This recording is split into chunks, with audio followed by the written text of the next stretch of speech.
Ya, bismillahirrahmanirrahim. Assalamualaikum warahmatullahi wabarakatuh. Halo teman-teman, perkenalkan namaku Zarfa Hafizatul Konita, panggilanku Zarfa. Aku berasal dari Temanggung dan dulu waktu di Ihsanul Fikri aku angkatan 7 yaitu angkatan Samudra. Dan sekarang aku baru selesai menempuh pendidikan di arsitektur angkatan 2018 di Universitas 11 Maret. Kenapa aku memilih arsitektur? Dulu sebenarnya waktu SMA aku sempat terfikirkan untuk ikut jurusan desain komunikasi visual gitu. Jadi karena dari kecil aku suka menggambar dan mungkin beberapa kali juara lomba menggambar gitu, makanya orang tua aku menyuruh aku dan mendidik aku, yaudah kamu melanjutkan aja pendidikan di ranah desain gitu. Nah semakin kesini karena aku dulu di SMA IF juga masih ada jurusan IPA gitu, jadi aku memikirkan gitu apa sih balance antara desain dan juga teknik gitu atau IPA gitu. Jadi setelah berdiskusi banyak sama BK, sama IF dan juga sama orang tua, akhirnya memilih jurusan arsi karena yaitu aku seneng banget sama gambar gitu. Terus suka duka di saat kuliah, di saat kuliah aku merasa aku harus mandiri gitu, walaupun kita udah disiapkan gitu ya waktu dulu di IF gitu untuk kita harus mandiri gitu, nyuci sendiri, terus habis itu bangun sendiri, terus harus tahajud dan lain sebagainya gitu. Dan ketika di kuliah aku merasa ternyata duka pertama itu adalah benar-benar sangat jauh dari orang tua, walaupun masih sebatas Jawa Tengah gitu. Dan akhirnya aku merasa gitu bahwa duka-duka yang awalnya aku rasa itu duka gitu, aku merasa itu sebagai sebuah ternyata hal yang menyenangkan kok gitu. Kalau pertama kali aku merasa bahwa menjadi seorang independen atau menjadi seorang yang mandiri itu emang harus berawal dari sedini mungkin gitu. Jadi pas kita SMA karena kita udah mondok, jadi kita lebih merasa oke aja gitu. Terus sukanya yang lain yaitu di saat aku berorganisasi gitu, karena aku mendapatkan banyak banget pengalaman, banyak banget relasi, banyak banget teman-teman yang ternyata memiliki sudut pandang yang sangat beragam gitu. Karena berorganisasi di kampus itu benar-benar merepresentasikan mini Indonesia gitu. Jadi ketika kita di sekolah itu kita ada OSIS, ada ROHIS gitu, tapi ketika di universitas kita mendapati banyak banget organisasi yang bisa kita ikutin dan juga bisa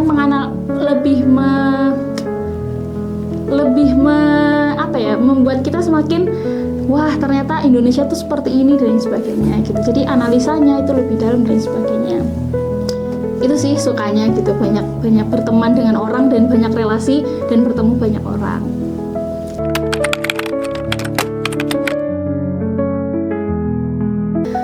Organisasi yang aku ikutin dulu semasa aku kuliah yaitu Badan Eksekutif Mahasiswa atau BEM, karena dulu yang paling hits ya dulu di zamannya gitu. Kalau sekarang udah lebih berkembang lagi. Dan juga Majelis Wali Amanat atau kayak semacam perwakilan mahasiswa untuk musyawarah ya tingkat tertinggi di UNS gitu.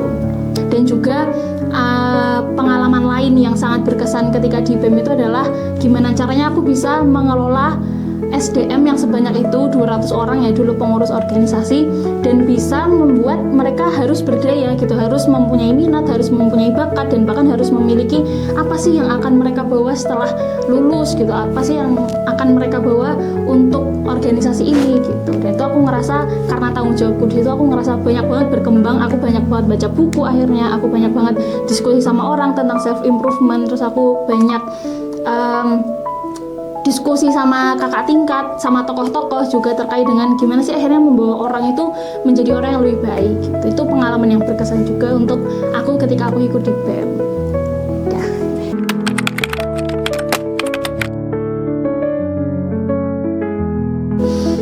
Pengalaman berkesan untuk aku di saat aku kuliah dulu adalah ketika aku sedang di semester 5 gitu. Jadi kayak semester 5 itu adalah menjadi titik balik dimana aku merasa ternyata dunia arsitektur tuh seperti ini toh gitu. Ternyata dunia arsitektur tuh seluas ini dan semenarik ini gitu. Makanya akhirnya di semester 5 aku memberanikan diri untuk ikut beberapa seminar internasional gitu. Yang mungkin aku awalnya berawal dari anak mahasiswa yang sangat introvert di dunia jurusan arsi gitu, sampai akhirnya aku memberanikan diri untuk ikut seminar internasional.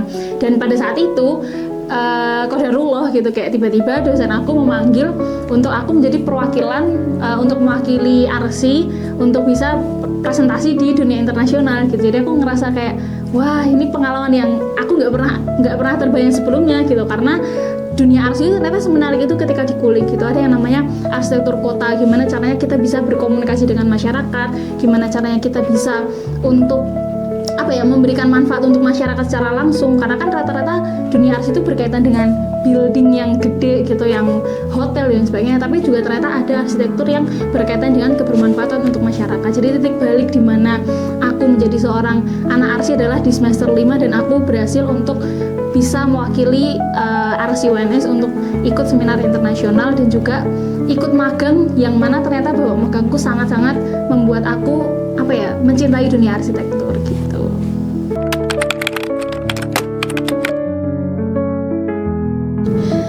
Untuk aktivitasku sendiri, aktivitas pekerjaan terkait dengan aku membuat bisnis, sekarang aku fokus kepada pekerjaan pembangunan interior, pembangunan rumah, desain rumah, dan juga pengawasan lapangan proyek gitu. Nah sekarang alhamdulillah sudah mulai berkembang gitu, mulai kemarin Februari dan hingga hari ini insya Allah ya hampir 4-5 proyek yang sudah terjalankan.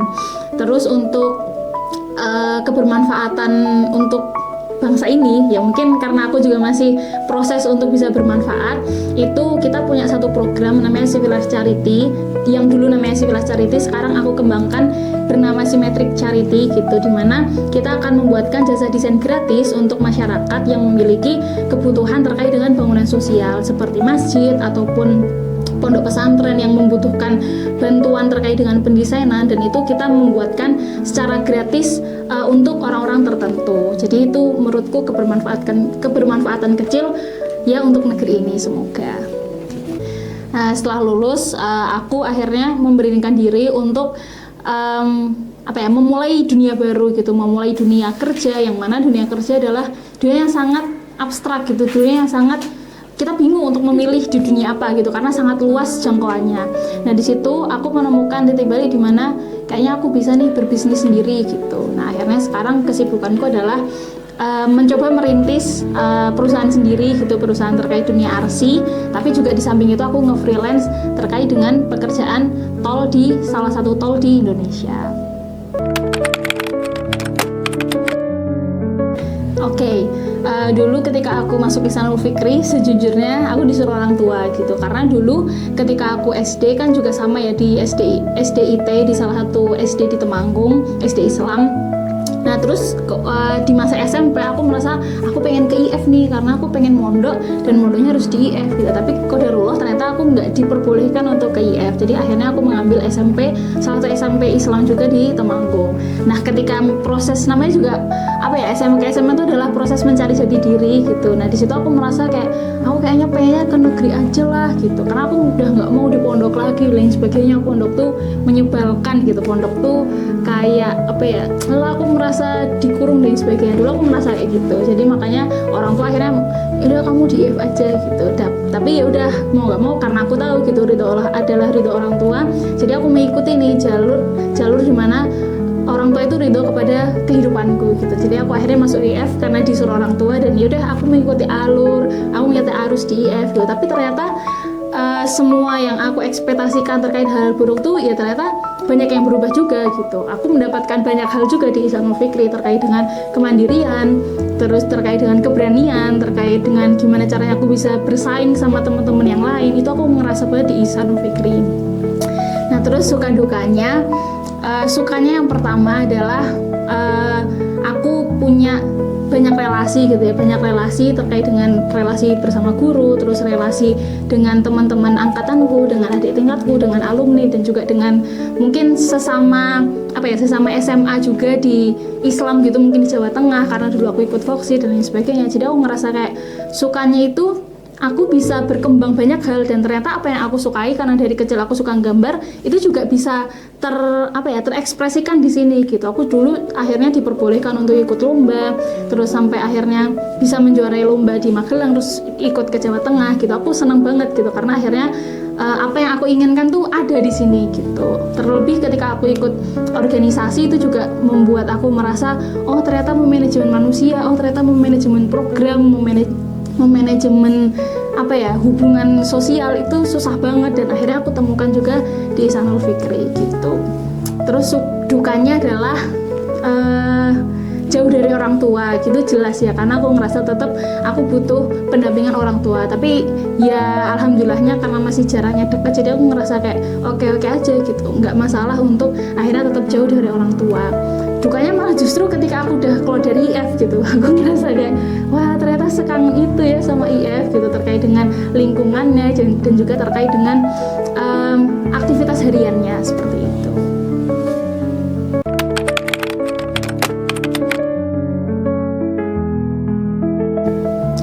Ketika ditanya spot favorit di IF, aku punya satu sih yang apa ya, menurut orang tuh biasa aja tapi ternyata membuat aku ngerasa seneng sih, yaitu lapangan Ahwat. Jadi aku ngerasa dulu di lapangan Ahwat itu aku sering banget curhat sama temenku gitu, sampai bahkan gue sampai malam gitu ya, sampai jam 12 malam dan sebagainya gitu, pengen cerita tentang apapun, cerita tentang apa ya, perasaan suka duka. Dan dulu kan aku termasuk orang yang aku nggak tahu ya introvert atau bukan, tapi aku ngerasa tidak banyak cerita ke orang, tapi aku mungkin sekali cerita tuh bisa panjang banget. Dan salah satu spot favoritnya adalah lapangan Ahwat.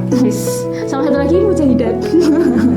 Karena Mujahidat tuh kamu pernah nangis, kamu pernah belajar di sana, kamu pernah diskusi di sana, kamu sholat di sana, kamu ngaji di sana, kamu hafalan di sana, itu ada semua gitu. Jadi menurutku Mujahidat juga salah satu spot favoritku juga sih di saat itu gitu.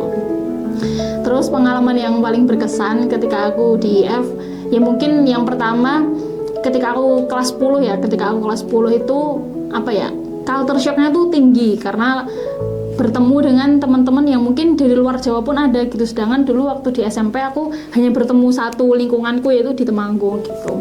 Nah beranjak ke kelas 11 yang sangat paling menantang yaitu ketika aku berorganisasi gitu, dimana ketika Fosmatif mungkin ya, kalau teman-teman tahu dulu ada yang namanya Big Event, yaitu pengalaman yang sangat berkesan adalah sampai ketika kita mencoba bareng-bareng buat mengambil piala sampai ke Kemenpora Jakarta, sampai ke Gubernur Jawa Tengah gitu, dan itu prosesnya panjang banget gitu. Mungkin FYI gitu sampai rankingku 2 terbawah tuh waktu dulu di kelas 11 IPA gitu. Nah terus apalagi ya pengalaman berkesan saat kelas 12 terakhir, saat kelas 12 dimana aku ngerasa persatuan angkatan itu benar-benar terasa itu pas di kelas 12. Jadi kita udah nggak ada gap antara oh ini anak OSIS, oh ini anak ROHIS gitu, kita udah nggak ada sama sekali gitu. Jadi kita ngerasa kayak yaudah ayo kita bersatu, kita belajar bareng-bareng, kita UN juga bareng-bareng, kita lulus juga bareng-bareng gitu. Jadi aku ngerasa apa ya, core memorinya itu juga ada di kelas 12, dimana ketika udah lulus aku juga ngerasa gitu memori paling berkesan rata-rata bagi teman-teman angkatanku juga kelas 12 gitu, karena persatuannya terasa lah gitu.